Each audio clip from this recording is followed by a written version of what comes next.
هل كانت إنجلترا على وشك خسارة صادمة أمام غانا؟ مباراة نارية حبست الأنفاس حتى اللحظة الأخيرة.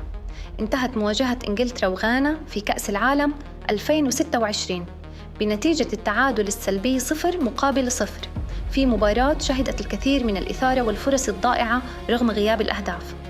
دخل المنتخب الإنجليزي اللقاء وهو مرشح لتحقيق الفوز بعد نتائجه القوية في البطولة، لكن منتخب غانا قدم أداء دفاعياً منظماً وأغلق المساحات أمام نجوم إنجلترا طوال المباراة.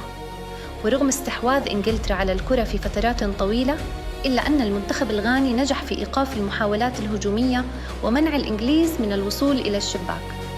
في المقابل، اعتمد منتخب غانا على الهجمات المرتدة السريعة، وكاد أن يخطف هدفاً مفاجئاً في أكثر من مناسبة، لكن اللمسة الأخيرة كانت غائبة. هذا التعادل أشعل المنافسة في المجموعة، وأبقى حسابات التأهل مفتوحة قبل الجولة الأخيرة، حيث ستدخل جميع المنتخبات المباريات القادمة تحت ضغط كبير. جماهير إنجلترا اعتبرت النتيجة مخيبة للآمال، بينما احتفلت جماهير غانا بالنقطة الثمينة التي قد تكون مفتاح التأهل للدور المقبل.